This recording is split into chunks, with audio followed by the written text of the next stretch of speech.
The champagne flute felt wrong in my hand. Not the weight. That was perfect, crystal singing against my fingertips as I lifted it from the tray. Not the temperature either. The bottle had been chilled to exactly 45 degrees, just as Mr. Castellano preferred. It was the smell. Faint, barely there beneath the effervescence, but unmistakable to someone whose mother had been a toxicologist before the cancer took her. Bitter almonds. My heart stopped, then kicked into overdrive as I stood frozen in the private dining room of the Sapphire, Chicago's most exclusive steakhouse. Around me, the city's elite celebrated in hushed, expensive tones. But my entire world had narrowed to the poison in my hand and the man sitting 15 feet away. Dominic Castellano. Everyone knew the name, even if they pretended not to. The youngest head of the Chicago outfit in 3 generations, he'd consolidated power after his uncle's retirement with a combination of brutal efficiency and surprising diplomacy. At 37, he was either the city's most dangerous man or its most misunderstood, depending on who you asked. I'd never wanted to know which. Miss? The champagne? His voice cut through my paralysis, deep, controlled, with an edge that suggested he wasn't used to waiting. I should have set down the glass, should have said I'd get a fresh bottle, should have done anything except what I did next. Don't drink this. The words came out barely above a whisper, but in the sudden silence that followed, they might as well have been shouted. Castellano's dark eyes locked onto mine, and I watched his expression shift from mild annoyance to sharp focus in the span of a heartbeat. I'm sorry? The champagne. My voice steadied even as my hands trembled. It's been tampered with. I can smell it. Cyanide, I think, or something similar. 2 things happened simultaneously. The man to Castellano's right, massive, with a scar bisecting his eyebrow, surged to his feet, hand moving inside his jacket. And Castellano himself raised one finger in a gesture so subtle I almost missed it, but which froze his guard mid-motion. You can smell cyanide in champagne. It wasn't a question, but I answered anyway. My mother was a toxicologist. She taught me. Bitter almonds. It's faint, but it's there. He studied me with an intensity that made my skin prickle, then reached for the glass I still held. I jerked it back instinctively. If I'm right, this will kill you in minutes. And if you're wrong, he said softly, dangerously, you've just accused someone in this room of attempted murder. I know. The scarred man leaned close to Castellano, whispering urgently. I caught fragments. Test it. Clear the room. The girl. But Castellano's eyes never left mine. What's your name? Harper. Harper Lindsay. Harper Lindsay. He rolled my name around like he was tasting it. How long have you worked here? 3 months. My throat felt tight. Look, I could be wrong. I hope I'm wrong. But I can't just serve this and risk. Take her to the back office, Castellano said, cutting me off. And bring me the sommelier who selected this bottle. Now. The scarred man, I'd later learn his name was Marco, gripped my elbow with surprising gentleness given his appearance. As he steered me toward the kitchen, I risked one glance back. Castellano was holding the champagne flute up to the light, his expression unreadable. I'd just derailed a private dinner for one of the most powerful men in Chicago based on a smell I might have imagined. Either I'd saved his life, or I'd just destroyed my own. The office was small, windowless, and currently occupied by 3 of Castellano's men who looked at me like I was either a hero or a corpse in waiting. Marco positioned himself by the door, arms crossed, while the other 2 murmured into phones. I focused on breathing. In for 4, hold for 7, out for 8. The technique my therapist had taught me for anxiety attacks wasn't really working. Mom? The small voice from the doorway shattered what remained of my composure. Bella stood there in her purple jacket, her backpack decorated with butterflies hanging from one shoulder. She was supposed to be at the after-school program for another hour. Mrs. Chen was supposed to pick her up. "Baby, what are you doing here?" I crossed to her in 3 strides, kneeling to her level. "Mrs. Chen got sick. The program called you, but you didn't answer. So they called your emergency number, and some lady brought me here and said to wait in the kitchen, but I heard shouting and—" Her 7-year-old eyes were huge, frightened. "Are you in trouble?" "No, sweetheart. I'm not—" "Actually," a new voice interrupted. "That remains to be seen." Castellano filled the doorway, and somehow the already small office felt even more cramped. He glanced at Bella, and something in his expression softened microscopically before returning to that unreadable mask. "The champagne was poisoned," he said flatly. "Cyanide, as you suspected. Enough to kill within 5 minutes." His eyes locked onto mine. "You saved my life, Harper Lindsay." Relief flooded through me so intensely I nearly swayed. "Oh, thank God." "Don't thank him yet." Castellano stepped fully into the office, and Marco closed the door behind him. "We need to talk about how you knew, and more importantly, who wanted me dead badly enough to poison a bottle in a room full of witnesses." "I told you. My mother taught me." "I heard what you said." He pulled out his phone, swiped a few times, then turned the screen toward me. "Is this your ex-husband?" The photo punched the air from my lungs. Kyle. Kyle Hendricks, looking exactly as he had 4 years ago when I'd found the drugs in our apartment, when he'd shoved me against the wall and told me if I left him, I'd regret it, when I'd grabbed Bella and run anyway. "How?" My voice cracked. "How do you have his picture?" "Because," Castellano said, his tone going cold in a way that made my blood ice over. "Kyle Hendricks works for the Borellis, has for about 3 years, and 20 minutes ago he was seen leaving the Sapphire's service entrance." The room tilted. Kyle worked for the Borellis. The Borellis, who I knew even from my careful ignorance of Chicago's underworld, were the Castellanos' primary rivals. Kyle had poisoned that champagne. "I didn't know," I whispered. "I swear to God, I had no idea he was involved in any of this. I haven't seen him since you left him and filed for sole custody." Castellano's research was clearly thorough, which the courts granted due to documented domestic violence and substance abuse. Bella's hand tightened in mine. She didn't understand everything being said, but she understood enough to be scared. "Mr. Castellano, please. Whatever's happening here, my daughter has nothing to do with it. Let me take her home. We'll forget this ever happened." His laugh was soft and utterly without humor. "Harper, you just foiled an assassination attempt by warning the target. Do you really think the Borellis will forget? Do you think they'll believe you didn't know who your ex-boyfriend works for?" The implications crashed over me like a wave. "They'll think I'm working with you." "Exactly. And Kyle?" Castellano's expression went deadly. "He'll come after you and your daughter to tie up loose ends. You've become a liability to both sides." My knees gave out. If Marco hadn't been there to catch my arm, I would have hit the floor. "There's only one solution," Castellano continued, his tone almost conversational despite the content. "You and Bella come under my protection. Officially. Completely. Starting tonight. We can't just— I have a job, she has school."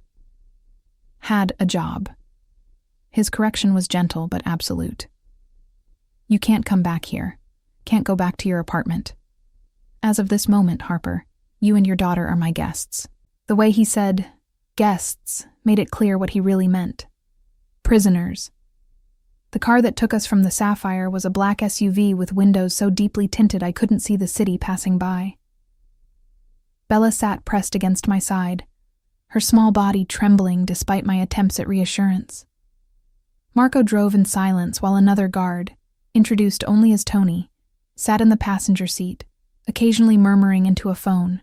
Castellano had taken a separate vehicle, explaining with clinical detachment, that traveling together would make us too easy a target. "Where are we going?" I finally asked, my voice sounding alien in the leather-scented quiet. "Somewhere safe," Marco said, which was no answer at all. 20 minutes later, we pulled into an underground garage beneath a gleaming high-rise in the Gold Coast. The kind of building I'd walked past hundreds of times, never imagining I'd enter. The elevator required both a key card and a thumbprint to access the penthouse level. "Mom, is this a hotel?" Bella whispered as the elevator climbed. "Something like that, baby." The doors opened directly into an apartment that looked like it belonged in an architecture magazine. Floor-to-ceiling windows showcased the Chicago skyline, now glittering with evening lights. Everything was sleek, expensive, masculine.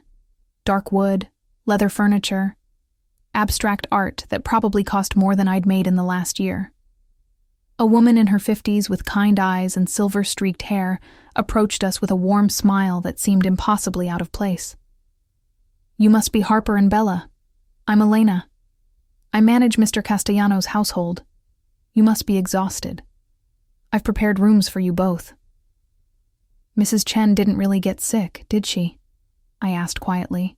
Elena's smile turned sympathetic. "No. Mr. Castellano's people collected Bella from the program once they understood the situation. She's been perfectly safe, I promise."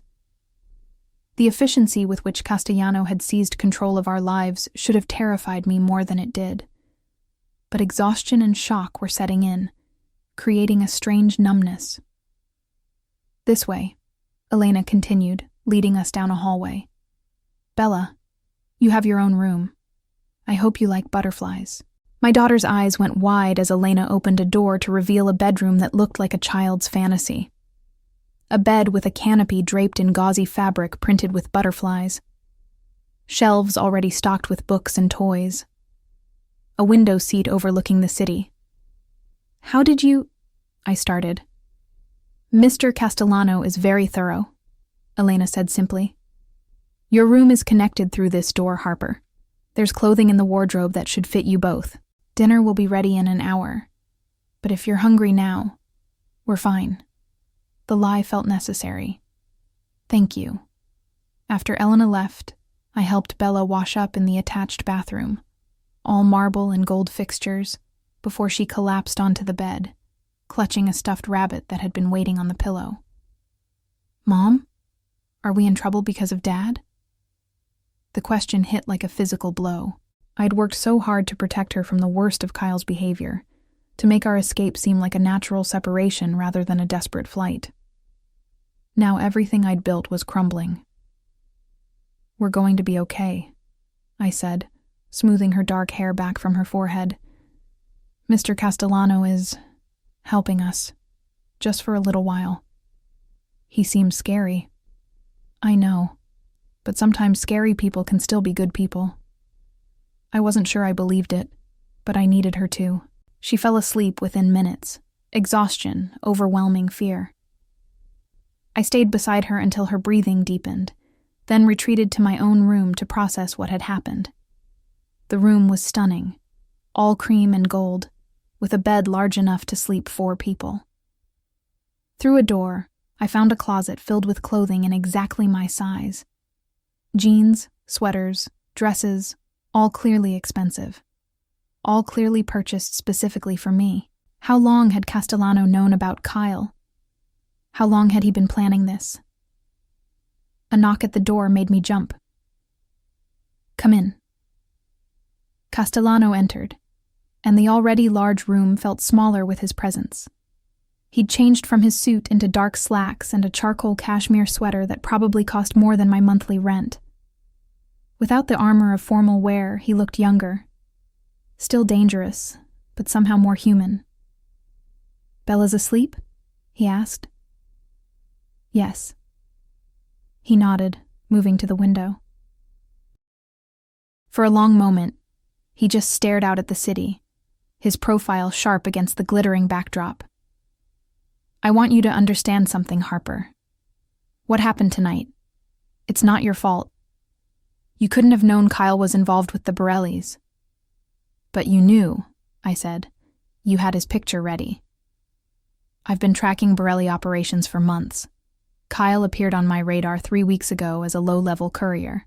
I had no idea he was your ex-husband until tonight, until Marco ran your background check. How thorough was this background check? His slight smile held no humor. Thorough enough to know you grew up in Evanston, graduated with honors from Northwestern despite working 2 jobs, married Kyle right after college, and left him when Bella was 3. Thorough enough to know you've been supporting her alone ever since, working whatever jobs you could find to avoid anything connected to the restaurant industry where Kyle had contacts. The invasion of my privacy should have enraged me. Instead, I felt oddly relieved that he understood I was a victim in this, not a conspirator. What happens now?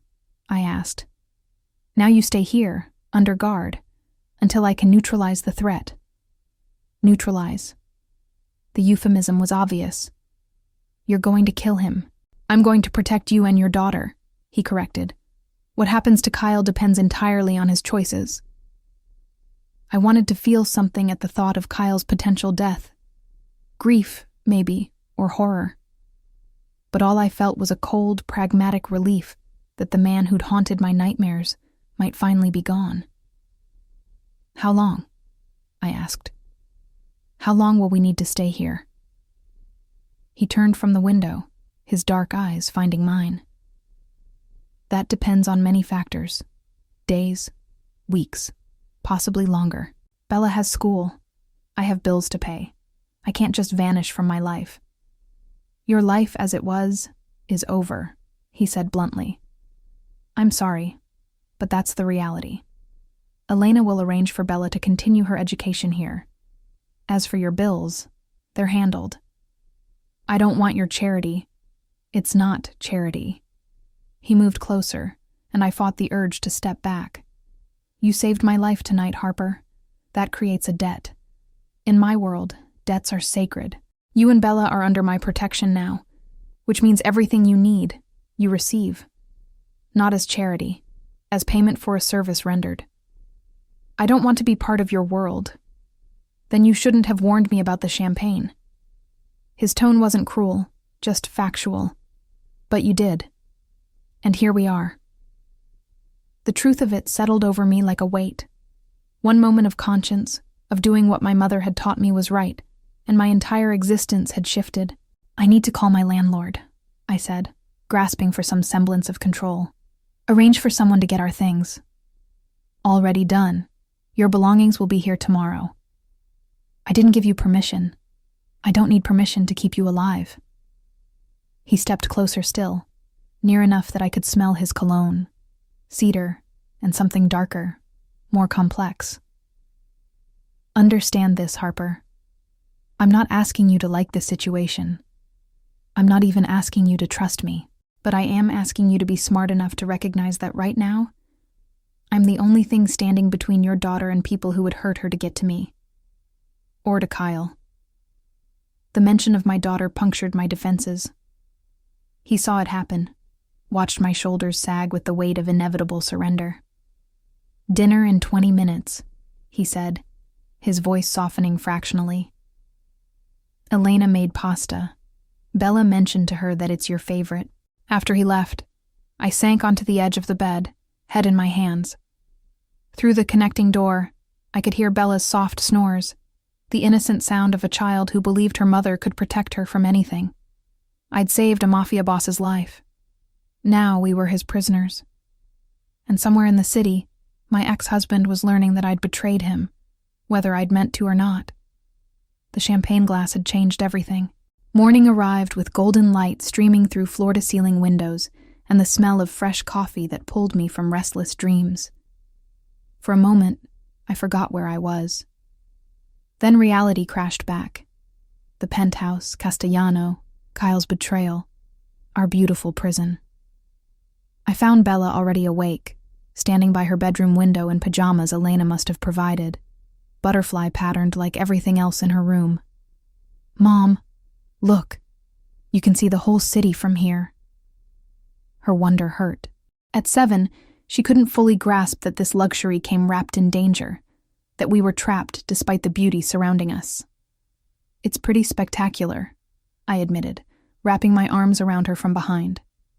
"Mr. Castellanos said I could have pancakes for breakfast, any shape I want." My body tensed. "You talked to Mr. Castellano?" "He knocked on my door a few minutes ago. He's really tall, but his voice is nice. Not scary like his face." I tried to suppress my irritation at Castellano entering Bella's room while I slept.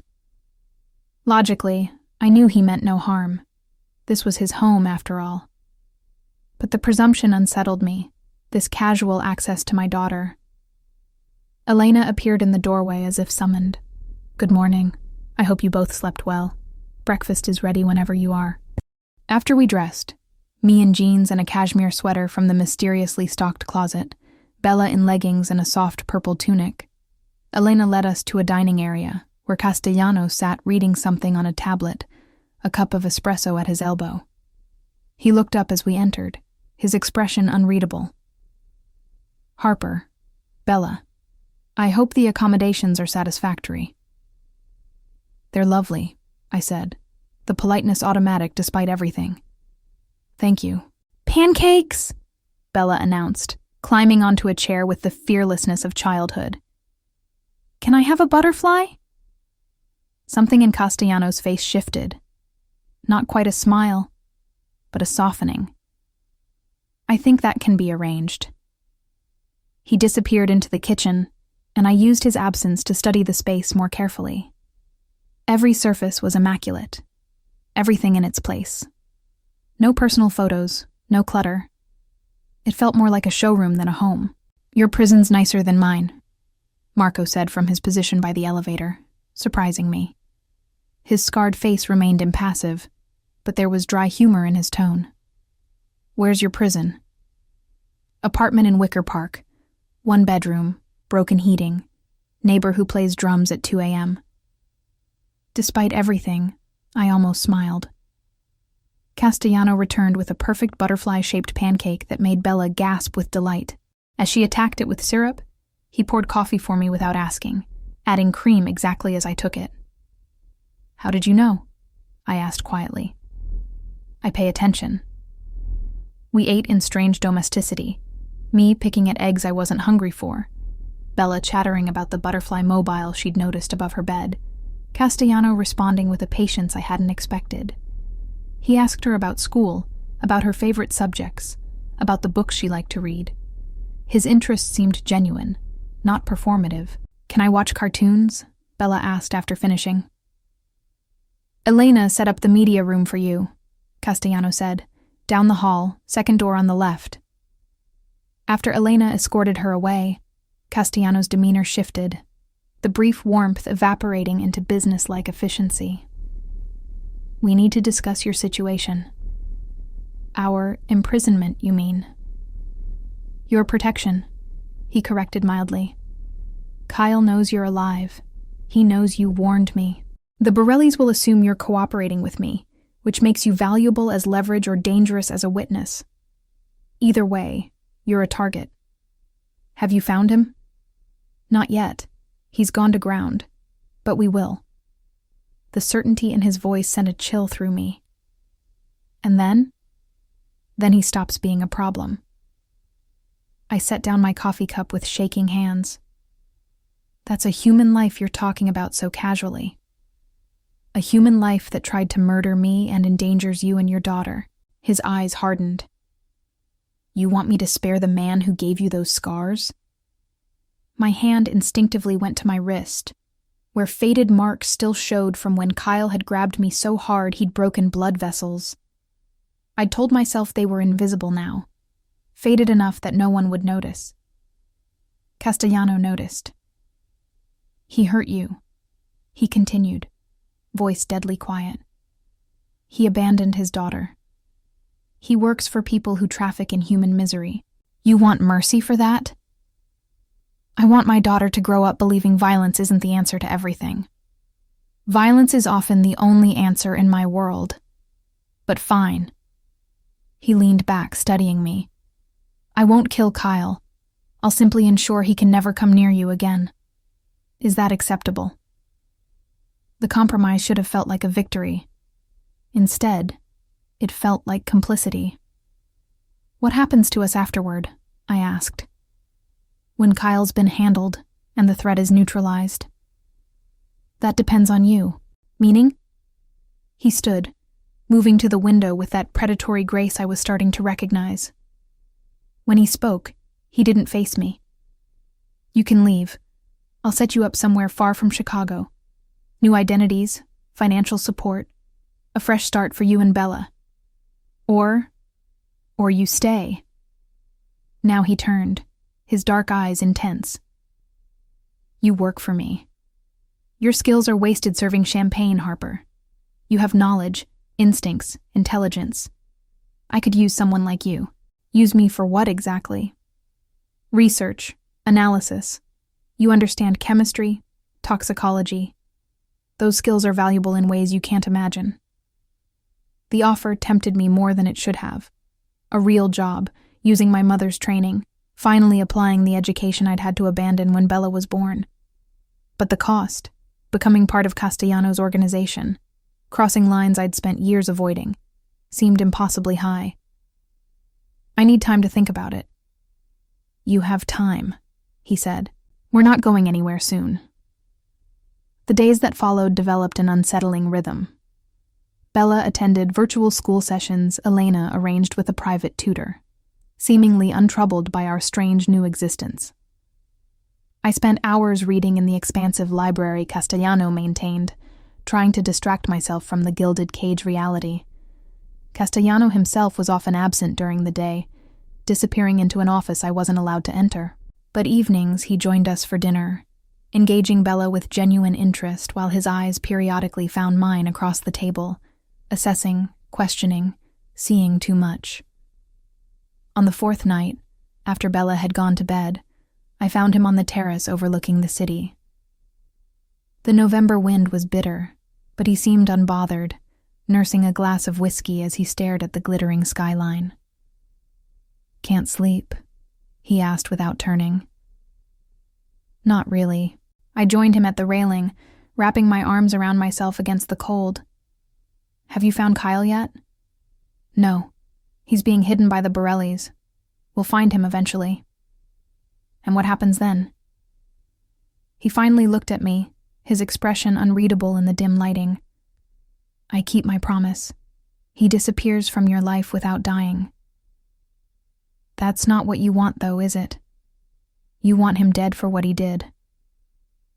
"What I want," he said slowly, "is irrelevant compared to what you need. You asked me not to kill him, so I won't." The sacrifice in those words, small though it might seem, surprised me. Men like Castellano didn't compromise, didn't adjust their plans for anyone's comfort. "Why?" I asked. "Why does my opinion matter to you?" He set down his whiskey glass with careful precision. "Because you saved my life. Because you're brave enough to challenge me. Because..."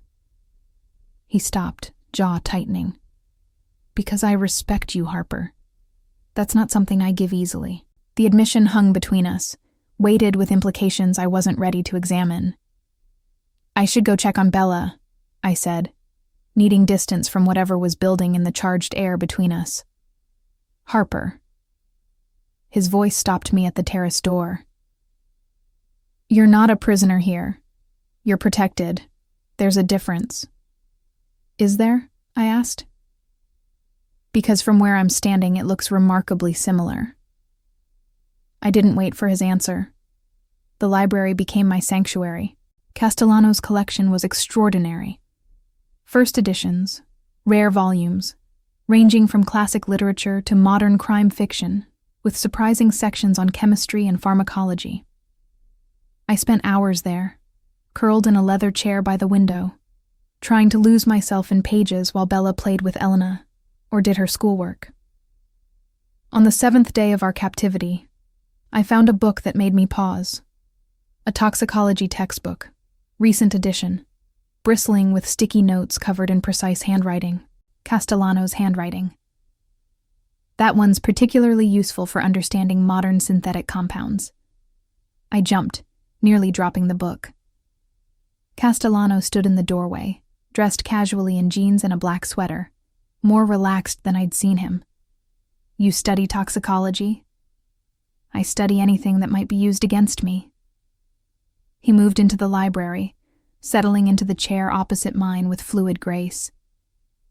"Your mother, Dr. Sarah Lindsay, published 3 papers on cyanide detection. They're considered foundational in the field." The mention of my mother hollowed my chest. "You researched her too." "I research everything." No apology in his tone. "She was brilliant. I'm sorry she's gone. Cancer, 6 years ago. And you had to drop out of your chemistry program at Northwestern to care for her." Not a question. He already knew. "Then Kyle entered your life right as you were grieving, isolated, vulnerable." I set down the book, suddenly unable to look at it. "I don't want your pity." "It's not pity. It's understanding." He leaned forward, elbows on his knees. "You were targeted, Harper. Kyle saw someone alone, educated enough to be useful but desperate enough to be manipulated. The Borellis sent him to you." The words struck like physical blows. "What?" "Your mother's research, her connections to pharmaceutical companies. Someone thought that might be valuable. They sent Kyle to get close to you, see what he could access." My hands balled into fists. "That's insane. Kyle was just...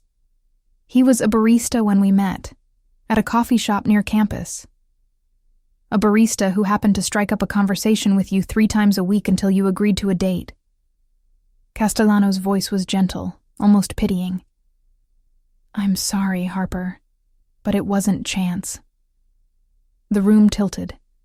Every memory I had of falling for Kyle, his shy smile, his interest in my studies, the way he'd seemed so supportive, recontextualized into something sinister. Did he ever actually love me? Or was our entire marriage? "I don't know," Castellano admitted. "People are complicated. Maybe his feelings became real even if his approach wasn't. But Harper, you need to understand the game being played. You were always a target because of what you know, what you could potentially access." "I don't know anything," I insisted. "My mother's research was published. Anyone could read it. But you have her instincts, her training. Tonight proved that. You detected poison that should have been undetectable." He stood, moving to the window. "The Borellis didn't get what they wanted from you originally, but now they see an opportunity. They'll try again." Fear crawled up my spine. "Try again how?" "To acquire you, use you.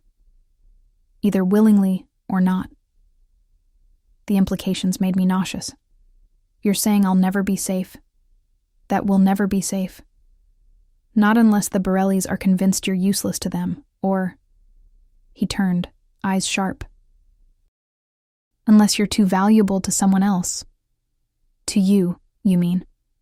"Yes." The truth of our situation crystallized. I wasn't just being protected. I was being claimed, marked as Castellano's asset so thoroughly that taking me would start a war the Borellis couldn't win. "What do you need me to do?" The words tasted like surrender. "Nothing yet. Right now, the fact that you're here, visibly under my protection, is enough. But Harper..."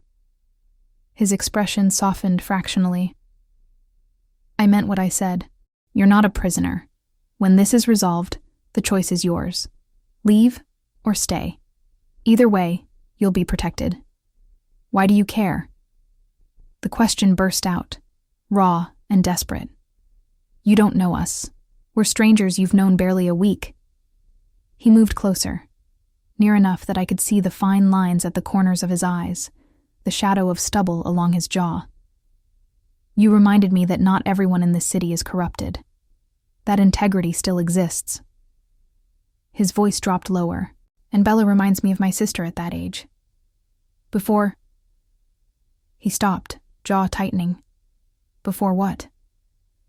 "Before she was taken, used as leverage against my uncle." She was 9. The words came out flat, emotionless, which somehow made them more horrifying. We got her back, but she was never the same. She died 2 years later. Overdose. My breath caught. Dominic, I'm so sorry. Don't be. Just understand why I take protection seriously. Why I won't let what happened to her happen to Bella. The raw honesty in his voice cracked something in my chest. This wasn't just business to him. It was personal. Thank you, I whispered, for telling me. He nodded once, then seemed to shake off the vulnerability like a coat. Bella asked if she could go to the park. There's one 3 blocks from here, private, well secured. Would you be comfortable with that? The casual shift in topic gave me emotional whiplash, but I grasped it gratefully. With guards? Naturally. Marco and 2 others, plus me. You're coming to the park?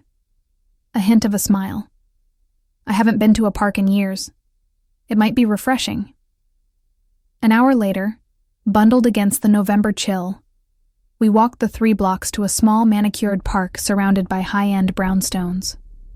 Marco and his team spread out in a protective perimeter, while Bella raced toward the playground with childish delight. Castellano and I sat on a bench, watching her climb equipment designed to look like a castle. He seemed different here, away from the penthouse. Less the feared crime boss, more just a man watching a child play. She's resilient, he observed. She has to be. That's what being my daughter requires. She's lucky to have you. I glanced at him, surprised by the sincerity in his tone. You keep saying things like that. Things that make you seem almost human? Dry humor colored his voice. I assure you I am. Complicated, perhaps. Dangerous, certainly. But human. Your men fear you. My men respect me. There's a difference. Is there? He met my eyes.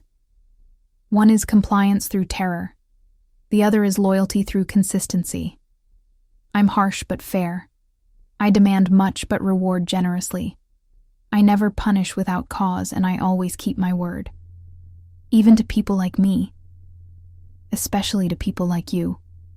His gaze held mine. You have no reason to trust me, Harper.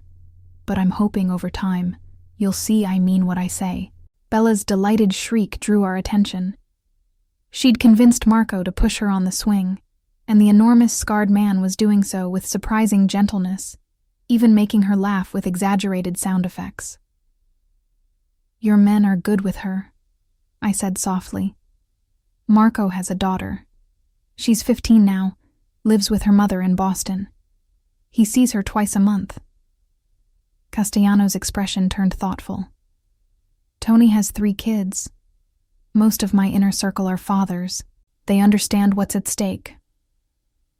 The humanity of his organization surprised me. I'd imagined them as monsters, but watching Marco carefully push Bella's swing, I saw something else. Men with families. Men who'd chosen this life, but hadn't lost their capacity for gentleness. You're not what I expected, I admitted. What did you expect? Someone crueler, more obviously violent. His laugh held no humor. I can be both those things when necessary, but cruelty without purpose is wasteful, and violence without strategy is stupid. I run an organization, Harper. That requires intelligence, not just intimidation. Is that supposed to make me feel better about this? No, it's supposed to help you understand what you've stepped into. He stood, offering his hand to help me up. Come on, let's get closer. She keeps looking over to make sure you're watching. He was right. Bella periodically glanced our way, her face lighting up each time she confirmed we were still there. We moved to the swing set, and soon Castellano was pushing the swing next to Bella's while I stood nearby, watching this surreal domestic scene. A mafia boss and a single mother in a playground, pretending normalcy while armed guards watched the perimeter. My life had become unrecognizable.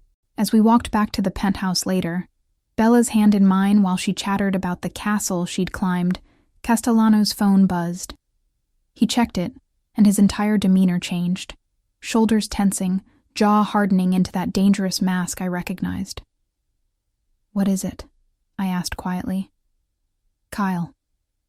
The single word carried ice. "We found him." My heart stuttered. "Where?" "That's not important. What matters is what happens next." His eyes found mine, dark and serious. "I need your permission to proceed." "Permission for what?" "To handle this. Permanently or otherwise. That's your call. But Harper, understand this. If I let him live, there's always a risk he tries again. Not necessarily against me, but against you." The choice he offered was impossible. Condemn Kyle to death, or risk him haunting our lives forever. "I don't want to be responsible for someone's death," I whispered. "You're not. His choices brought him here, not yours." Castellano's voice softened. "But I respect your position. I'll ensure he can't hurt you without killing him. You have my word." "How?" A cold smile touched his lips. "There are ways to make a man vanish without killing him. Trust me." I nodded, unable to speak past the knot in my throat. That night, long after Bella had fallen asleep, I stood at my bedroom window, watching the city lights blur through tears I hadn't realized I was crying. This morning I'd been a waitress. Now I was complicit in whatever Castellano did to Kyle, trapped in luxury that felt more like a cage each day, despite his insistence otherwise. A soft knock at my door made me swipe hastily at my tears. "Come in." Castellano entered, and even in the dim light, I could see he'd changed. All black now, tactical clothing that emphasized his dangerous reality. He was going after Kyle tonight. "I wanted you to know," he said quietly. "It's handled. Kyle won't bother you again." "Is he alive?" "As promised. But he's been convinced that coming near you would be catastrophic for everyone he cares about. He's also been made aware that the Borellis know he failed, which makes him worthless to them. He'll disappear, Harper, start over somewhere else. But he's gone from your life." Relief and guilt whirred in my chest.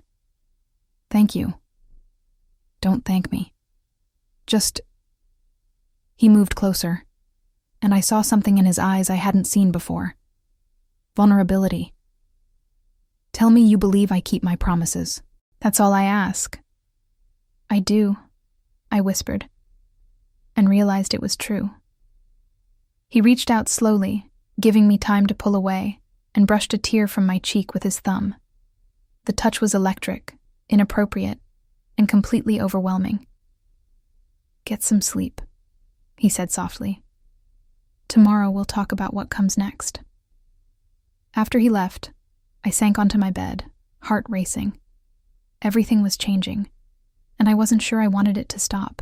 I woke to the smell of coffee and the sound of Bella's laughter drifting from the kitchen. For a moment, I let myself imagine this was normal, that we lived here, that Castellano was someone safe, that our lives hadn't been upended by poisoned champagne and dangerous men. Then reality reasserted itself. Kyle was gone. Alive, but gone. And I'd chosen that, complicit in whatever Castellano had done to ensure it. The guilt sat heavy in my stomach as I dressed and made my way toward the voices. The scene that greeted me stopped me in the doorway. Castellano stood at the stove, cooking eggs while Bella sat on the counter beside him, a position that would normally terrify me for safety reasons, chattering about a dream she'd had about flying horses. He listened with apparent genuine interest, occasionally asking questions while plating food with the efficiency of someone comfortable in kitchens. "Mom!" Bella spotted me, her face lighting up. "Mister, Castellano is making his special scrambled eggs. He says the secret is cream cheese." "Is that so?" I moved into the kitchen, accepting the coffee cup Castellano wordlessly poured and prepared exactly how I liked it. "It's a technique my mother taught me," he said, meeting my eyes briefly, "before she passed." The small revelation, one of the few personal details he'd shared, felt like a gift, or perhaps a trade. Intimacy exchanged for intimacy. Elena appeared with warm croissants, and soon we were settled at the dining table in that strange domestic tableau that was becoming routine. Bella demolished her eggs between stories about what her tutor had taught her yesterday, while Castellano and I maintained a careful dance of casual conversation that skirted around last night's events. Only after Bella had run off to her room to find a book she wanted to show Castellano did he speak about it. Any regrets? I considered the question carefully.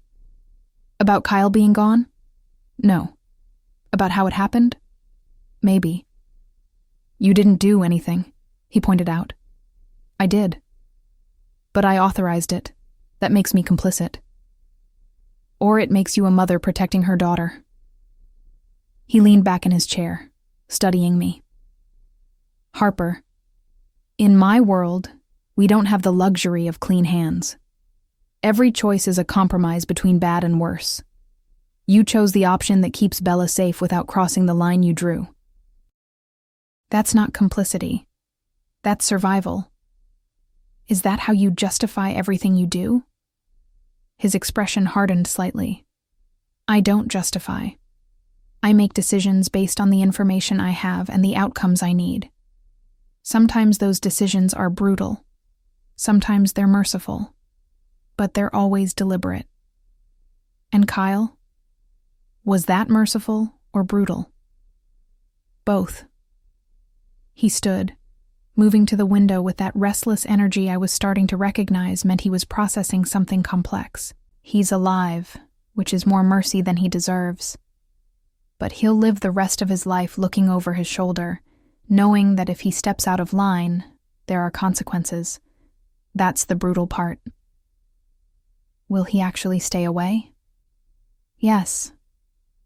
The certainty in his voice was absolute. I made sure of it. I didn't ask how. Some details I was better off not knowing. So what happens now? I asked. Kyle's handled. The threat is neutralized. Do we leave? He turned from the window, his dark eyes intense. Do you want to? The question hung in the air between us, weighted with implications we'd both been dancing around. The truth was, I didn't know what I wanted anymore. A week ago, leaving would have been my only thought. Now, the idea of walking away from this strange new life, from Castellano's protection and presence, created an ache in my chest I didn't want to examine. I don't know, I admitted. Bella's adjusted. She likes it here. Likes Elena and Marco. Even likes you. And I stopped, unsure how to articulate the complicated tangle of emotions. And you? He prompted, moving closer.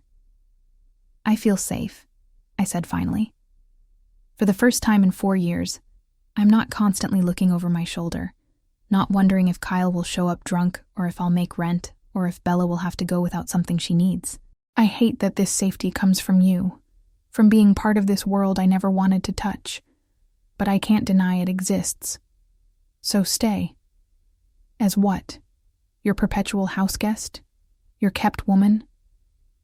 The bitterness in my voice surprised me. His jaw tightened. As someone under my protection who happens to live in my home. As someone whose daughter has become important to me. As... He stopped. Something flickering across his face too quick to identify. As someone I value, Harper. Why? The question burst out. You barely know me. We've spent, 2 weeks together? That's not enough time to value someone. Isn't it? He closed the distance between us, near enough now that I had to tilt my head back to meet his eyes. I've seen you scared, but standing firm to protect your daughter. I've seen you navigate impossible situations with grace. I've watched you with Bella, the way you love her fiercely despite everything life's thrown at you. Time isn't the only measure of knowing someone, Harper. His proximity made my heart race. This is a bad idea. What is? Whatever this is between us. You're you, and you're someone extraordinary who doesn't realize it yet. His hand came up, cupping my cheek with surprising gentleness. And yes, it's complicated, but complicated doesn't mean wrong. I should have stepped back, should have reminded him of all the reasons this was impossible. Our circumstances, his life, the danger, Bella. Instead, I found myself leaning into his touch, starved for connection I hadn't realized I'd been missing. Dominic. His first name felt strange on my lips, intimate. Stay, he said again, softer this time. Not as my guest or my responsibility. Stay because you want to. Because this, he gestured between us, because this is something worth exploring. And if it doesn't work, if I can't handle your world, then we'll figure it out together. His thumb traced my cheekbone. But Harper, you're stronger than you think. You've survived things that would have broken most people. You can survive this too. Before I could respond, Bella's voice called from down the hall. Mom, I can't find my purple book. The moment shattered. Castellano stepped back, and I immediately felt the loss of his warmth. Think about it, he said quietly. No pressure, no expectations, just think about it. I nodded, not trusting my voice, and went to help Bella find her book. The rest of the day passed in a blur of normalcy. Bella's lessons, lunch with Elena, reading in the library while autumn rain streaked the windows. But underneath it all, Castellano's words echoed. Stay because you want to. Did I want to? The answer terrified me because increasingly, yes, I did. Not for the luxury or the safety, though those mattered, but for the way Castellano looked at me like I was fascinating. For the way he treated Bella with genuine care. For the way my life felt less like survival and more like living for the first time in years. That evening, after Bella had gone to bed, I found myself once again on the terrace, where this seemed to be becoming our meeting place. Castellano was already there, nursing whiskey and staring at the city lights.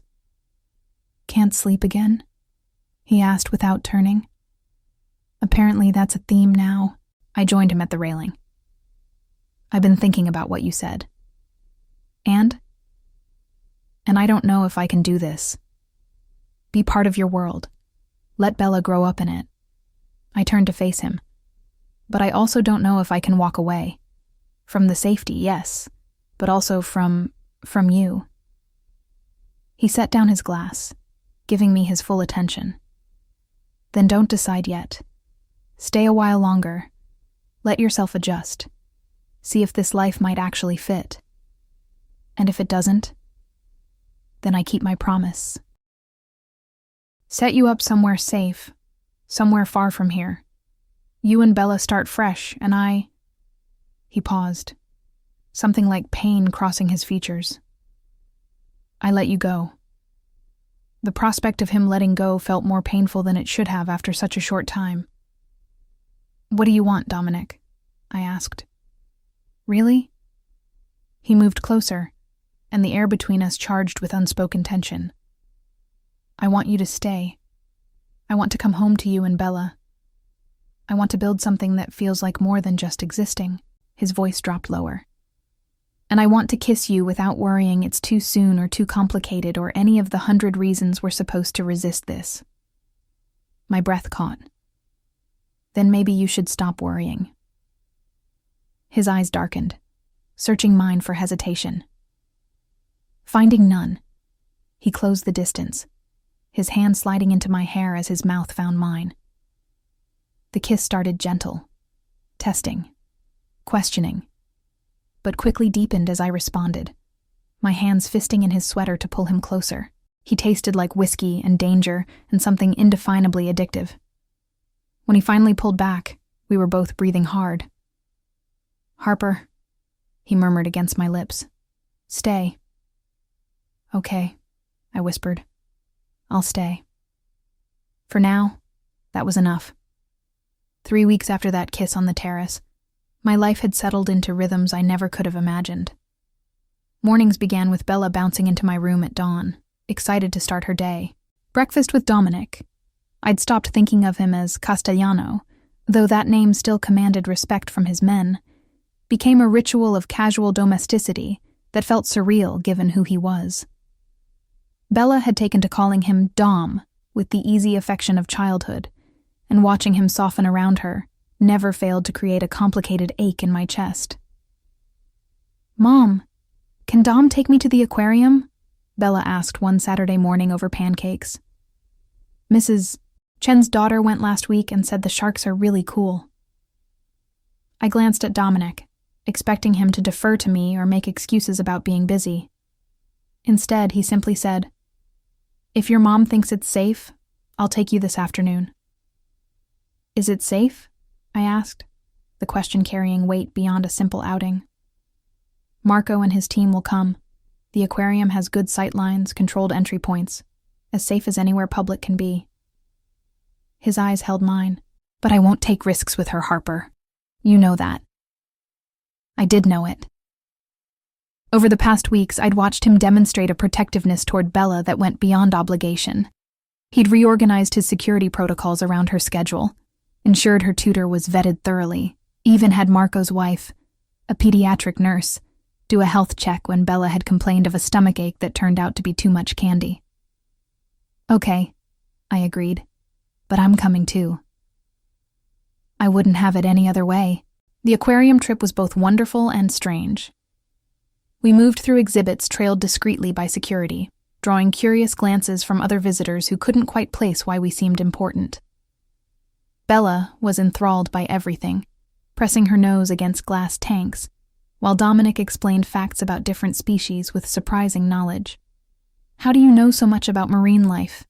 I asked, as we watched jellyfish pulse through blue-lit water. My sister loved aquariums. The mention of her, rare even now, came with visible effort. Before she was taken, our uncle used to bring us here every month.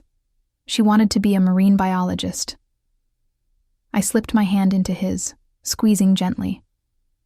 He squeezed back, and we stood like that, while Bella ran ahead to the shark tunnel, Marco following at a respectful distance.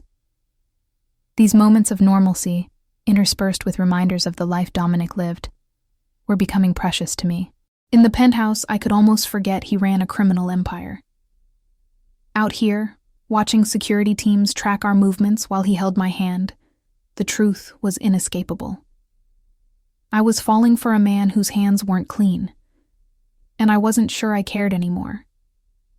That night, after Bella had fallen asleep clutching a stuffed dolphin from the gift shop, Dominic and I found ourselves in his study, a room I'd only recently been invited to enter. Unlike the rest of the penthouse, this space felt lived in, papers stacked on the desk, maps pinned to one wall, bookshelves crammed with everything from business texts to fiction. "This is where you actually work," I observed, settling into one of the leather chairs. "This is where I think," he corrected, pouring us both wine. "The real work happens elsewhere." Do I want to know where? Probably not. He handed me a glass, but I'll tell you if you ask. It was a test, I realized, an offer to pull back the curtain fully, to see the parts of his life I'd been carefully sheltered from. "Not yet," I said. "I'm not ready for that yet." "Fair enough." He settled into the chair beside mine rather than behind the desk, closing the distance between us. "Elena mentioned you've been reading my toxicology books. You have an impressive collection. Some of them are texts I used in school. Would you want to use them for more than reading?" I set down my wine glass. "What do you mean?" "I meant what I said weeks ago. You have skills I could use, not for anything." He paused, choosing words carefully. "Not for anything that would harm innocence, but for analysis, for understanding threats, for keeping my people safe. There are ways to apply your knowledge that don't cross lines you're not willing to cross." The offer tempted me more than it should have. Like what, specifically? Testing substances that come through our supply chains, ensuring products aren't contaminated by rivals or by manufacturers, analyzing threatening packages that arrive at our businesses. You'd be a safety consultant, essentially. A safety consultant for the mafia. A safety consultant for an organization that operates in gray areas, but still wants to protect its people. His eyes held mine. Harper, I'm not asking you to become someone you're not. I'm asking you to be exactly who you are, but to use those skills in service of something meaningful. And you consider what you do meaningful? I consider keeping my people employed, their families fed, and the city's power structure balanced meaningful, yes. He leaned forward. I know what you think of me, of this life. But Harper, it exists with or without me. At least with me, there are rules. Lines I won't cross. Can you say the same about the Borellis, or the Russians, or the cartels circling this city? I couldn't.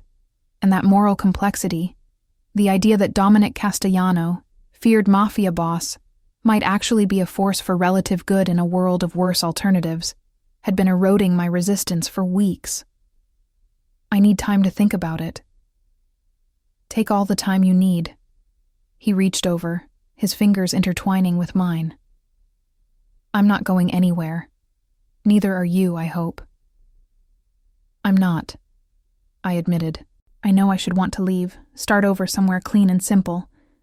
But Dominic, The words stuck in my throat. You what?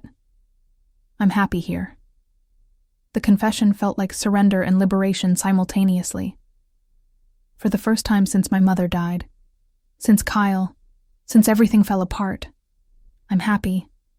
Bella's happy. And I don't want to give that up, even knowing what it means, what you are. His hand tightened on mine. What I am is someone who cares about you and your daughter more than I've cared about anyone in a very long time. What I am is someone who would burn this city down before I let anything happen to either of you. The fierce possessiveness in his voice should have frightened me. Instead, it sent heat spiraling through my body. Dominic. He was already moving, pulling me from my chair into his lap, his mouth finding mine in a kiss that erased any remaining doubt. I responded eagerly, my hands sliding into his hair while his settled at my waist, pulling me closer. Stay with me, he murmured against my lips between kisses. Not in the guest room, with me, tonight. I pulled back just enough to see his face, flushed with desire and something deeper. Vulnerability, hope, need. What about Bella? She's asleep. Elena's room is next to hers. She'll hear if Bella wakes. And in the morning? When she sees, we'll figure it out. His thumb traced my lower lip. Harper, I want you, not just for tonight, but if you're not ready. I silenced him with another kiss, pouring weeks of pent-up desire and emotion into it. When I finally broke away, my decision was made. I'm ready. He stood with me still in his arms, carrying me from the study through the penthouse to his bedroom, a space I'd never entered before. It was spare but elegant, all dark wood and expensive linens, with floor-to-ceiling windows offering that same breathtaking city view. He set me down gently by the bed, his hands framing my face. Last chance to change your mind. I'm not changing my mind. What followed was both tender and intense, Dominic worshipping my body with a patience and care I'd never experienced, erasing memories of Kyle's rough impatience with every touch. He learned what made me gasp, what made me clutch at his shoulders, what made me whisper his name like a prayer. And afterward, lying tangled in sheets that probably cost more than my old rent, his arm around me and my head on his chest, I felt something I'd thought lost to me forever. Peace. No regrets. He asked quietly, his fingers tracing patterns on my shoulder. None. You? Harper, the only thing I regret is not finding you sooner. He pressed a kiss to my hair. You and Bella.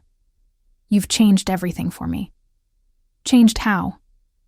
He was quiet for a long moment. I've spent years building this empire, consolidating power, eliminating threats. It was all I knew, all I cared about. Then you warned me about that champagne, looked at me without fear when everyone else couldn't meet my eyes, and suddenly... He paused. Suddenly I remembered what I was fighting for. Not just power, but the possibility of something more. Something real. Tears pricked my eyes at the raw honesty in his voice. Dominic, I'm nobody special. Just a single mom trying to survive. You're everything, he said fiercely, and I'll spend however long it takes proving that to you. I tilted my head up to kiss him, slower this time, sealing his promise. Later, as dawn began painting the sky pink beyond the windows, I slipped from his bed and padded back to my room before Bella woke. But everything had changed. I wasn't a guest anymore. I wasn't even sure I was a prisoner. Maybe, just maybe, I was home. Mom, why are you smiling so much? Bella's question over breakfast nearly made me choke on my coffee. Across the table, Dominic's eyes met mine with barely suppressed amusement. I'm just happy, sweetheart, I said, which was true enough. Because Dom's making us chocolate chip pancakes? That's definitely part of it. Elena bustled in with fresh fruit, her knowing smile suggesting she'd figured out exactly why I was glowing this morning. If she disapproved of my relationship with Dominic, she showed no sign. Quite the opposite, actually. She'd been quietly encouraging, ensuring we had time alone together, taking Bella for special outings that gave us privacy. The past month had transformed our strange household into something resembling a family. Bella had fully adopted Dominic as a fixture in her life, climbing into his lap during movie nights, demanding he read certain bedtime stories because he does the voices better, seeking his approval on drawings and school projects. Watching them together created a bittersweet ache. This was what Bella should have had from the beginning, a father figure who was present, engaged, protective. That she'd found it in Dominic Castellano of all people felt like the universe's strangest gift. I have a proposition, Dominic said once Bella had run off to get ready for her lessons. There's a charity gala next weekend. One of the legitimate businesses I own is sponsoring it. I'd like you to come. With me. Publicly. My stomach flipped. As your date. As my partner. He reached across the table for my hand. Harper, we've been dancing around this for weeks now. I want people to know you're important to me.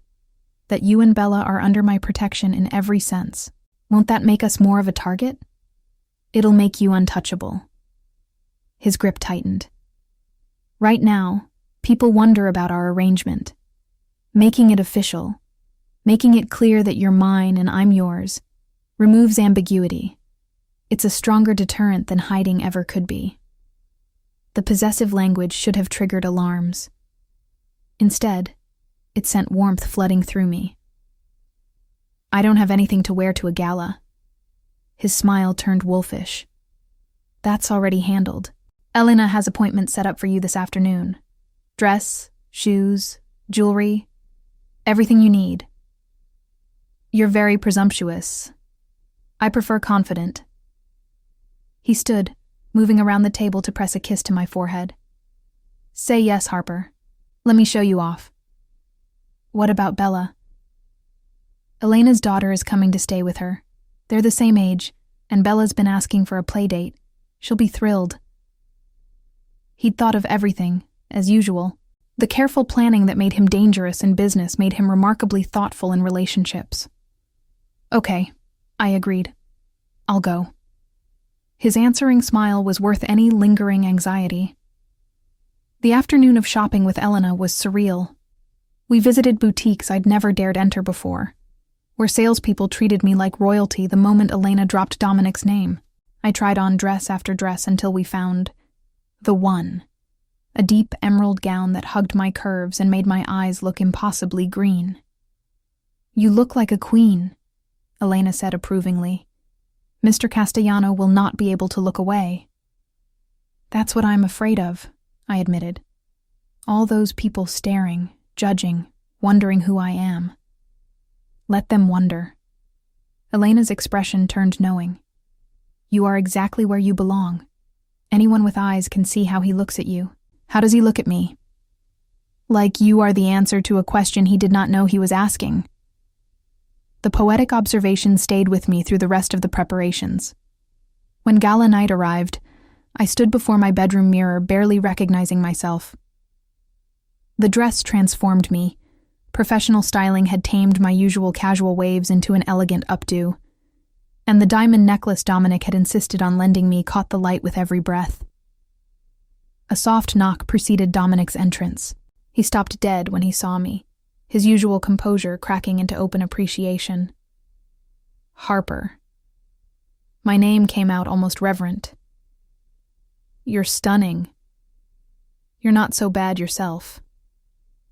That was an understatement. In a tailored tuxedo that emphasized his broad shoulders and lean build, he looked like he'd stepped from the pages of a magazine, dangerous and devastatingly handsome in equal measure. Ready? He asked, offering his arm. As I'll ever be. The gala was held at one of Chicago's historic hotels, its ballroom glittering with crystal chandeliers and filled with the city's elite. I recognized faces from newspapers, politicians, business leaders, society figures, all here to see and be seen, to network and schmooze and pretend they didn't know exactly who Dominic Castellano really was. He kept me close as we navigated the crowd, his hand at the small of my back a constant presence. People approached to greet him, their eyes sliding to me with barely concealed curiosity. And who is this lovely woman? An older man in an expensive suit asked after exchanging pleasantries with Dominic. Harper Lindsay, Dominic introduced smoothly. My partner. The word sent a thrill through me every time he used it. Not girlfriend, not date. Partner. Equal. Important. I shook hands and made small talk, gradually relaxing into the role. These people weren't so different from restaurant customers I'd served, just with more expensive jewelry and better hidden agendas. You're doing beautifully, Dominic murmured during a quiet moment. Natural hostess. I'm faking it. Fake it well enough and it becomes real. He guided me toward the bar. Champagne? I hesitated, remembering that night at the Sapphire. Maybe wine instead. Understanding flickered in his eyes. Of course. As he ordered, I felt eyes on us. Not friendly curiosity, but something sharper. I turned to find a striking blonde woman watching us, her expression calculating. She was beautiful in that polished, expensive way that spoke of personal trainers and regular spa appointments. That's Vivian Castellano, Dominic said quietly, following my gaze. My uncle's widow. Be careful around her. Before I could ask why, Vivian approached, her smile not reaching her cold blue eyes. Dominic, how lovely to see you. Her gaze raked over me assessingly. And who is this? Harper Lindsay. Harper, this is Vivian. Charmed. Vivian's tone suggested she was anything but. Tell me, Harper, how did you and Dominic meet? I'm always fascinated by his acquisitions. The calculated insult was clear. I was being dismissed as another in a line of women, something temporary and purchased. We met through work, I said smoothly, refusing to be rattled. I saved his life, actually. Vivian's perfectly sculpted eyebrow arched. How dramatic. And now you're being rewarded, I suppose? Pretty dress, expensive jewelry. Dominic does love to show his gratitude generously. Vivian. Dominic's voice dropped dangerously low. Careful. I'm simply being friendly. Her smile turned sharp. After all, someone should warn the poor girl what she's getting into. Your women never last, darling. They either get bored of being kept or... She paused meaningfully. They become liabilities. The threat was barely veiled. Before I could respond, Dominic's arm slid around my waist, pulling me against his side. Harper isn't going anywhere, he said, his tone brooking no argument. And if I hear you've been spreading rumors or causing problems, Vivian, you'll find your generous widow's stipend suddenly unavailable. Are we clear? Vivian's mask slipped for just a moment, revealing fury before she smoothed it away. Crystal clear. Enjoy your evening. She stalked away, and I released a breath I hadn't realized I'd been holding. I'm sorry about that, Dominic said. Vivian resents that control of the family business went to me instead of staying with her son after my uncle retired. She's been a thorn in my side for years. She thinks I'm just another temporary woman. She's wrong. He turned me to face him fully, his expression serious. Harper, you need to understand something. Being with me publicly means dealing with people like Vivian. People who will try to undermine you, hurt you to get to me. If you're not ready for that... I'm ready, I interrupted. I've dealt with difficult people before, Dominic. Vivian's just better dressed than my old customers. His laugh was surprised and genuine. I knew there was a reason I fell for you. The words hung between us, shocking us both. He'd said it so casually, but the meaning was anything but casual. I started, unable to finish. I'm falling for you, he repeated, deliberate this time. Have been for weeks. I know it's fast, I know it's complicated, but Harper, I don't want to pretend this is casual anymore. Not when you and Bella have become the most important parts of my life. Tears pricked my eyes. Dominic, you don't have to say it back. I just needed you to know. But I did want to say it. Despite everything, the circumstances, the timing, the insanity of falling for a man like him, the words were true. I'm falling for you too, I whispered. His answering smile was brilliant, transforming his usually guarded expression into something open and hopeful. He pulled me onto the dance floor as a waltz began, and we moved together with surprising ease. You know how to waltz, I observed. Private school requirement. You? My mother insisted I take ballroom dancing lessons. Said every girl should know how to hold her own at formal events. We danced, the rest of the gala fading into background noise. In his arms, surrounded by Chicago's elite, I felt like I'd found something I hadn't known I'd been searching for. Later that night, back at the penthouse after checking on a sleeping Bella, Dominic pulled me into his bedroom with an urgency that matched my own. We made love with a new intensity. Words of affection murmured against sweat-slicked skin, promises exchanged in the darkness. Afterward, lying in his arms, I finally felt the last of my resistance crumble. This was where I belonged. This was home.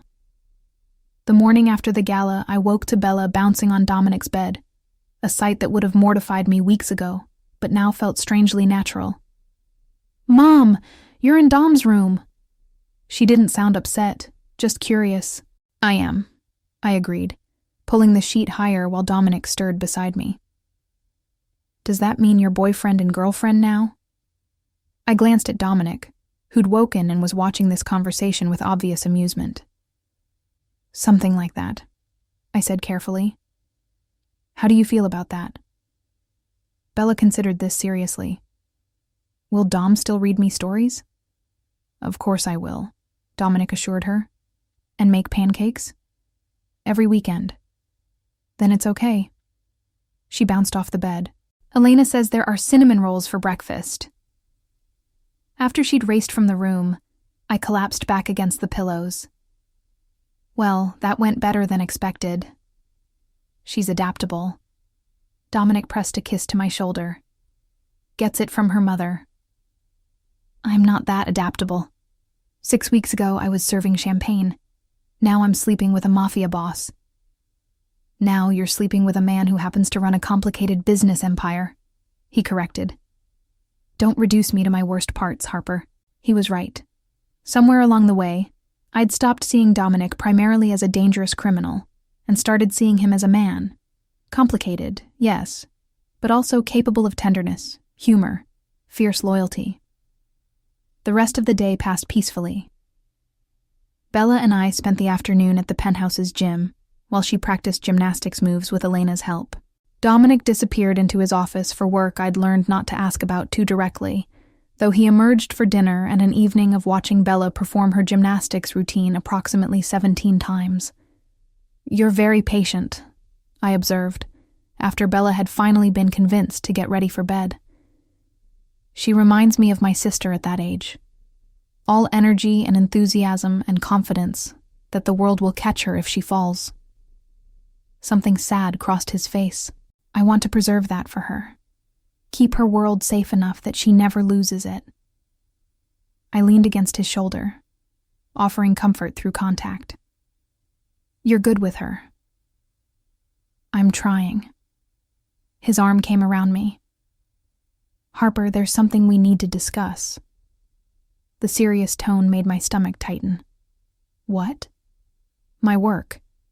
You've been here 2 months now, and you've been remarkably patient about not asking questions about what I actually do. But if we're building something real, you deserve honesty." I wasn't sure I wanted honesty. The comfortable distance between knowing Dominic was involved in illegal activities and understanding specifically what those activities entailed had allowed me to rationalize our relationship. Removing that distance felt dangerous. "You don't have to." "I do," he interrupted. "You need to know who I am, what I'm involved in. Then you can make an informed choice about staying." My heart hammered. "Okay." He stood, pacing to the window in that restless way that meant he was organizing his thoughts. The Castellano family controls significant portions of Chicago's construction industry, waste management, and transportation. All legitimate businesses that generate legitimate income. But they also provide infrastructure for less legitimate operations. Money laundering primarily, some protection services, strategic investments in businesses that need capital without questions. What kind of businesses? Nightclubs, restaurants, import-export companies. Some of them are entirely legal. Others, he paused. Others facilitate activities I'm not proud of but that exist whether I'm involved or not. Like what? I needed to hear it, however much the truth might hurt. Gambling. High-stakes poker games, sports betting, all among wealthy clientele who know the risks. He turned to face me. "I don't run drugs, Harper. I don't traffic people. Those are lines I won't cross. But yes, my empire operates in gray areas. I bribe officials. I manipulate markets. I eliminate competition through intimidation and occasionally violence." The clinical way he listed his crimes should have sent me running. Instead, I found myself asking, "How much violence?" "Less than you'd think. I prefer negotiation and strategic pressure. But I won't lie and say my hands are clean. People have been hurt because of my orders. Some have died, though I've never killed anyone personally who wasn't an immediate threat to me or mine." "Is that supposed to make me feel better?" "No. It's supposed to be honest." He moved closer, kneeling before where I sat on the couch. "Harper, I'm not asking you to condone what I do. I'm asking you to decide if you can live with it. If you can build a life with someone whose morality operates in shades of gray." I studied his face, the strong features, the dark eyes that could be cold but looked at me with such warmth. This man had killed people, had built an empire on intimidation and corruption. But he'd also protected Bella and me with fierce devotion, had shown me gentleness and patience, had become the stable foundation my chaotic life had lacked. "I don't know if I can," I admitted. "But I don't know if I can walk away either." "Then don't decide now. Just stay. Keep learning who I am. If you reach a point where it's too much, tell me. I'll let you go, set you up safely somewhere else. But Harper," his hand cupped my face, "I hope you'll stay." Before I could respond, his phone buzzed with an urgency that made him tense. He checked it, and his expression hardened into that dangerous mask I'd learned to recognize. "What is it?" "Problem." He stood, already moving toward his office. "Stay here. Don't leave the penthouse." Fear spiked through me. "Dominic, I'll handle it. Marco's here if you need anything." He disappeared into his office, and I heard his voice rise through the door. Sharp, commanding, speaking rapid Italian. 20 minutes later, he emerged dressed in all black, his expression grim. "I have to go out. Business that can't wait." "Dangerous business," I guessed. "Potentially." He pulled me close, kissing me with an intensity that felt like goodbye. "If anything happens to me, Marco knows what to do. You and Bella will be taken care of. Nothing's going to happen to you." "Probably not. But I need you to understand the reality of this life, Harper. There are nights I leave and don't know for certain I'll come back. That's what you're signing up for if you stay." After he left, I checked on Bella. Deeply asleep, thank God, before returning to the living room where Marco stood by the elevator. "He'll be okay," Marco said quietly. "Boss knows what he's doing." "What is he doing?" "Can't say. But I've worked for Mr. Castellano for 8 years. He always comes back." The hours that followed were torture. I tried to read, to watch television, to do anything that would distract me from imagining Dominic hurt, or worse. Around 2 a.m., I finally gave up and made tea, standing by the windows watching the city lights blur through worried tears. This was the reality I'd chosen. Loving a man who walked into danger regularly, who carried that danger with him even when he tried to keep it separate from Bella and me. Could I live with that? The elevator chimed at 3:17 a.m. I spun to see Dominic emerge, blood on his shirt but walking steadily. I rushed to him, hands running over his chest, his face checking for injuries. "I'm fine," he assured me. "Most of this isn't mine." That should have horrified me. Instead, relief flooded through so intensely I nearly collapsed. "Don't do that again," I whispered against his chest. "Don't leave like that without..." "Without what?" "Without telling me you love me." He pulled back to see my face, his expression softening. "I love you, Harper. I should have said it before, but I love you. You and Bella both. I love you too." The words came easier than expected. Which is terrifying because I don't know if I can handle nights like this, not knowing if you'll come home. Then I'll do better about letting you know I'm safe. I'll check in, have Marco update you. Whatever you need to feel secure. I need you to stop bleeding on your ridiculously expensive floor. His laugh was tired but genuine. "Fair point. Help me clean up?" In his bathroom, I helped him strip away the bloody clothing, cataloging the damage. Bruised knuckles, a shallow cut on his forearm. Nothing serious. I cleaned and bandaged what needed attention, while he watched me with an expression I couldn't quite read. "What?" I asked finally. "You're not running. I just came home covered in blood, and you're not running. Should I be?" "Most people would." I met his eyes steadily. "I'm not most people. And you're not just blood and violence. You're the man who makes my daughter pancakes and reads her stories with funny voices. The man who looks at me like I matter. The man I'm choosing despite everything because..." I paused, gathering courage. "Because I love who you are even knowing what you do." He pulled me into his arms, holding me tight enough that I felt his heart hammering against my cheek. "I don't deserve you." "Probably not," I agreed. "But you're stuck with me anyway."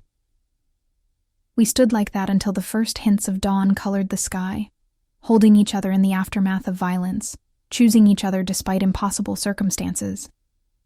This was love in the gray areas, and I was staying. December arrived with the first proper snowfall, transforming Chicago into a winter wonderland that had Bella pressing her nose against the windows in wonder. She'd never seen this much snow. Our previous apartment had been too drafty to enjoy winter properly. "Can we build a snowman?" she asked Dominic at breakfast. The terrace isn't quite large enough for a proper snowman, he said. But I have a better idea. How would you and your mom like to spend Christmas at my cabin upstate? Real snow, actual space to play. Bella's eyes went huge. A cabin? Like in the movies? Something like that. I studied him over my coffee. You have a cabin. Estate, technically. But yes, in Wisconsin. Very private, very secure, very snow-covered this time of year. His expression turned uncertain, a rare look for him. Unless you'd rather stay here, or... We'd love to go, I interrupted. The idea of Christmas somewhere new, somewhere that was just ours without the city's complications, sounded perfect. Bella bounced in her seat with excitement, already planning snow forts and sledding adventures. The week before Christmas, we made the drive north. Dominic, Bella, me, and a reduced security detail that included Marco and Tony. The cabin revealed itself through snowy woods like something from a fairy tale, a sprawling log structure with smoke curling from stone chimneys, windows glowing warm against the winter darkness. It's beautiful, I breathed. It was my parents' retreat, Dominic said quietly. I haven't been here in years. Too many memories. I squeezed his hand, understanding the gift he was giving us by sharing this place. Inside was rustic luxury, exposed beams, stone fireplaces, comfortable furniture arranged to take advantage of views of snow-covered forests. Bella immediately discovered a loft bedroom she claimed as hers, while Dominic showed me to the master suite. All yours? I asked, noting the personal touches I'd never seen in the penthouse. Photos on the dresser, books on nightstands, evidence of life beyond business. Ours, he corrected, pulling me close. If you want it to be. That night, after Bella had exhausted herself playing in the snow and fallen asleep by the fire, Dominic and I sat on the couch wrapped in blankets, watching flames dance in the hearth.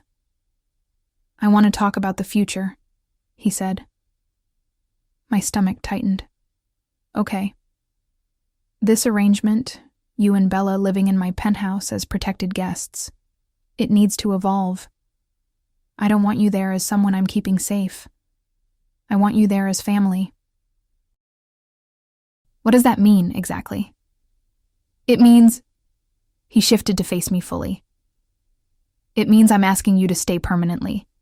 Not as my girlfriend or partner, as my wife. My breath caught. Dominic, I know it's fast, he continued. I know there are 100 reasons to wait. But Harper, I'm 37 years old. I've built an empire, eliminated threats, consolidated power. None of it means anything without someone to share it with. You and Bella. You've given me purpose beyond just surviving. He produced a small box from his pocket, opening it to reveal a ring that made me gasp. An emerald flanked by diamonds, stunning and unique. Your eyes, he explained. I had it designed specifically for you. Harper Lindsay, will you marry me? Will you let me be Bella's father officially? Will you build a life with me despite all my complications? Tears blurred my vision. This is insane. Completely, he agreed. We've known each other less than 3 months. I know. You're a criminal. Gray area businessman, he corrected with a slight smile. Bella already sees you as her father. I want to make it official. Adoption papers, my name on her birth certificate, everything. That's a lot of paperwork for someone who operates outside the law. His laugh was warm. Say yes, Harper. Take a chance on us. I looked at the ring, then at his face.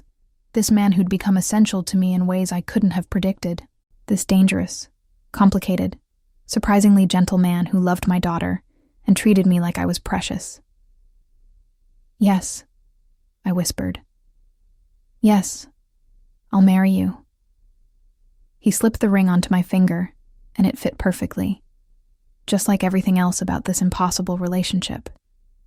Then he was kissing me, deep and claiming, sealing this insane promise. We should tell Bella, I said when we finally broke apart. In the morning. Tonight I want you to myself. He carried me to the bedroom, a romantic gesture that made me laugh, and we celebrated our engagement with thorough intensity. Later, wrapped in his arms with snow falling softly beyond the windows, I felt a peace I'd never known. No regrets? He murmured against my hair. Hundreds, but none of them matter. That's my girl.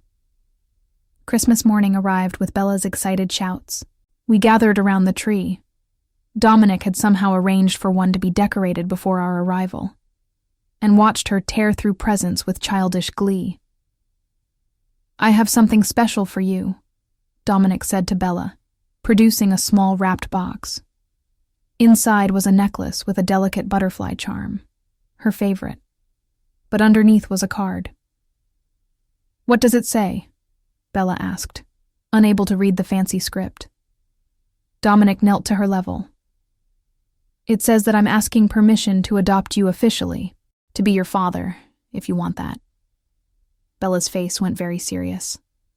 Like, for real? With papers and everything? With papers and everything? She looked at me, seeking confirmation. I nodded through tears. And you'd be my dad? Not just Mom's boyfriend? I'd be your dad. Bella launched herself at him, wrapping small arms around his neck. Yes. Can I call you Dad now? If you want to. Dad, she tested, then giggled. Dad, Dad, Dad. Watching them, my heart felt too large for my chest. The strange, impossible family we'd built from crisis and proximity and choices that defied logic. It was real. It was ours. Later, after Bella had fallen asleep surrounded by new toys, Dominic and I stood on the cabin's deck watching snow fall through moonlight. Thank you, I said quietly. For what? For being patient. For not pushing. For letting me come to this decision at my own pace. I'd wait forever for you, Harper, but I'm glad I don't have to. What happens now, when we go back to Chicago? We set a date, small wedding or large, your choice.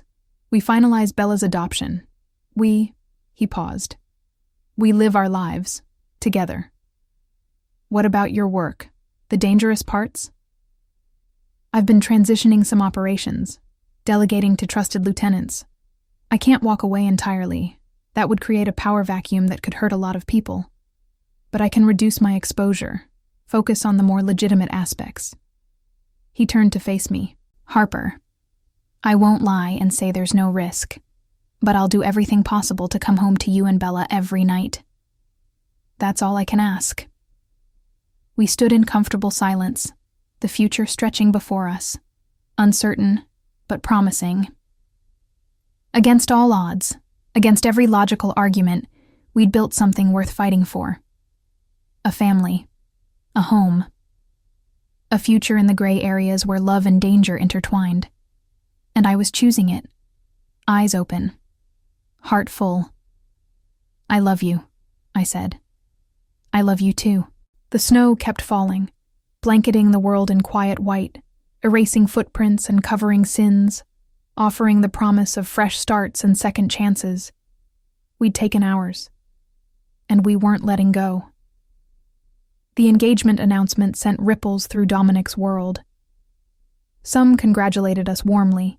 Marco, Elena, Tony, even some of Dominic's business associates who saw me as a humanizing influence. Others, like Vivian Castellano, radiated cold disapproval. You're making a mistake, she told Dominic at a business dinner we attended in early January. I'd excused myself to the restroom, but lingered near the private dining room entrance when I heard my name. That's not your concern, Dominic replied coldly. She's an outsider. She doesn't understand our world, our obligations, and that child, she's not even yours. Bella will be mine legally within the month, and Harper understands enough. Does she? Vivian's voice dripped skepticism. Does she know about the arrangement with the Borelli family? The negotiations happening behind closed doors?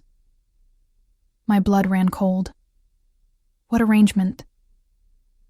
That's concluded, Dominic said flatly. Marco delivered the final terms last week. Terms that include you staying unmarried for 18 months to prove you're not being manipulated through personal attachments. Terms you're now violating. I burst back into the dining room, unable to stay hidden. What is she talking about? Dominic's expression went carefully blank. Harper, what arrangement with the Borellis? I demanded.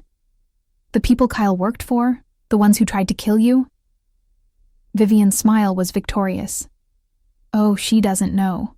How delightful. Get out, Dominic told her. Now. After she'd gone, Dominic reached for my hand. I pulled away. Explain. He sighed, running a hand through his hair.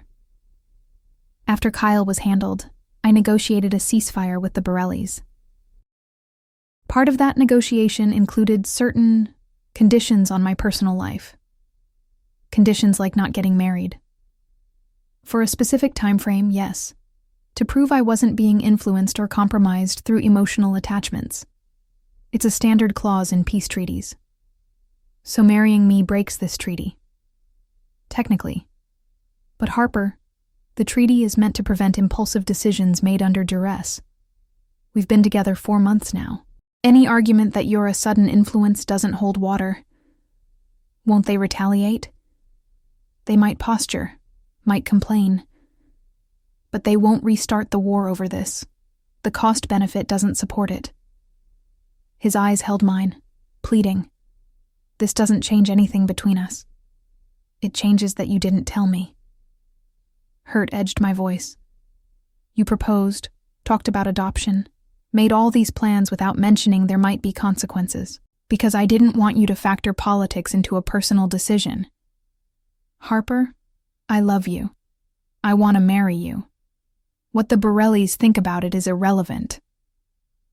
It's not irrelevant if it puts Bella in danger. The fear in my voice finally broke through his defensive rationalization. He moved closer, hands gentle on my shoulders. You're right. I should have told you. I was wrong to keep it from you, even with good intentions. His voice softened. But Harper, I promise you, I swear on everything I have, that marrying me won't endanger Bella. The Borellis have more to lose than gain by causing problems now. And even if they tried, my protection is absolute. No one touches you or our daughter. Our daughter. The words still sent warmth through me despite my anger. I need you to be honest with me, I said. Always. Even when the truth is complicated or uncomfortable. No more surprises. I can do that. He pulled me close and I let him, needing his solid presence. I'm sorry, Harper.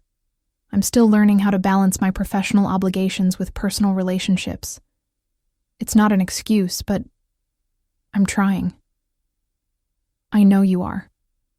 I pressed my face against his chest. I'm trying too. This world, your world, it's so different from anything I knew. Sometimes I feel like I'm constantly catching up, discovering new complications. We'll figure it out together. He tipped my chin up to meet my eyes. But Harper, I need you to trust that I will always prioritize you and Bella over business. Always. I do trust you. I need to be in the loop. Need to know what we're walking into. Fair enough. From now on, complete transparency. Over the following weeks, he kept that promise. He explained the intricacies of the Borelli Treaty, walked me through his security protocols, even let me sit in on a business meeting, carefully sanitized of illegal elements, so I could understand how his organization operated. I also started working for him officially, analyzing substances and running safety protocols for his legitimate businesses. It was satisfying using my mother's training, applying my education to practical problems. The work existed in gray areas, yes, but nothing I did directly harmed anyone. Bella's adoption processed quickly. Dominic's lawyers were remarkably efficient. The day the papers came through, I found him in his office staring at the document with an expression of such profound emotion It brought tears to my eyes. "Dad," I said softly, using Bella's name for him. He looked up, eyes bright. "She's officially mine. Our daughter." "Our daughter," I agreed. We set a wedding date for April. Small ceremony, just family and close friends. I'd worried about not having anyone from my side, but Elena helped me track down a few old college friends who were thrilled to reconnect, surprised but supportive of my unconventional love story. March brought unseasonably warm weather and growing tension. The Borellis had officially responded to our engagement announcement with diplomatic protests, but no actionable threats. Still, Dominic increased security, particularly around Bella's school and our regular haunts. "Is this going to be our life?" I asked one evening. "Always looking over our shoulders?" "For a while," he admitted.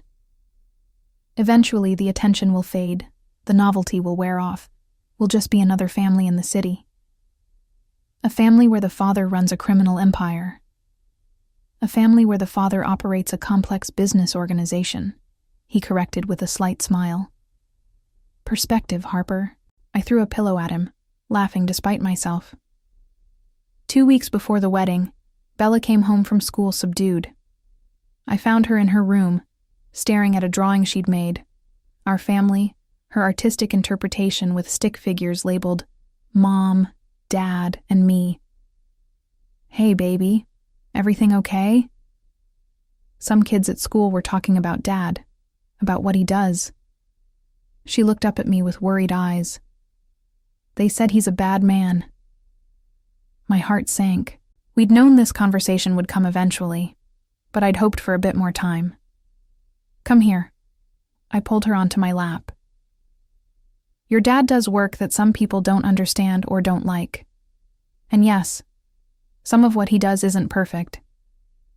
But Bella, he's also the man who makes you pancakes, who reads you stories, who's teaching you chess, who would do anything to keep us safe and happy. People are complicated, Dad included. So he's not bad? He's human. He makes choices I don't always agree with, but he makes them for reasons he thinks are right. And the most important thing, he loves us completely.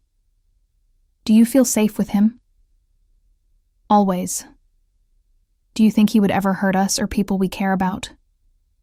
"No way." "Then that's what matters. Other people's opinions don't define who Dad is to us. We know him. We love him. That's enough." She nodded, seeming reassured. "I made him a present for the wedding. Want to see?" She pulled out a handmade card covered in butterfly stickers and careful crayon drawings. Inside, she'd written in her careful 7-year-old script, "To Dad, thank you for being my real dad. Love, Bella." When I showed it to Dominic that night, I watched this powerful, dangerous man's eyes well with tears. "She's amazing," he whispered. "She is. We both are, according to you." "Damn right you are." The wedding day arrived with perfect April weather. Clear skies, warm breeze, cherry blossoms beginning to bloom. We'd chosen the cabin in Wisconsin for the ceremony, keeping it intimate with just 20 guests. I wore a simple ivory gown, carrying wildflowers Bella had helped pick that morning. She was my maid of honor, stunning in a lavender dress, taking her role with utmost seriousness. Marco stood as Dominic's best man, these two dangerous men in formal suits looking surprisingly emotional as I walked down the makeshift aisle between chairs set up on the cabin's lawn. Dominic's expression when he saw me made everything worth it. Every complication, every moment of doubt, every impossible choice. He looked at me like I was the answer to every question, the solution to every problem. We'd written our own vows, mine focused on choosing him despite fear, on building something beautiful in gray areas, on loving him for all his complexity. His spoke of second chances, of finding family in unexpected places, of promising to come home every night. "I promise to protect you and Bella with everything I have," he said, voice thick with emotion. "To love you both with all I am, to build a life worthy of you." When the officiant pronounced us married and he kissed me, I heard Bella cheer loudly, making everyone laugh. The reception was simple. Good food, better wine, dancing under string lights as the sun set. Watching Bella dance with her new father, seeing the pure joy on both their faces, I felt complete in a way I never had before. Happy? Dominic murmured later as we swayed to slow music. Terrified, but happy. That's probably a healthy combination for marrying me, I laughed, pressing closer. What happens now? Now we go on our honeymoon. Elena's taking Bella for a week. Then we come back and live our lives. Together. As a family. As a family, he confirmed. The future stretched ahead, uncertain, complicated, probably dangerous at times. But looking around at Bella's smiling face, at Marco joking with Tony, at Elena beaming with maternal pride, at Dominic holding me like I was precious, I knew we'd figure it out. We'd been forged in crisis, built from impossible circumstances, constructed from choices that defied logic. But we were real, we were home, and we were forever.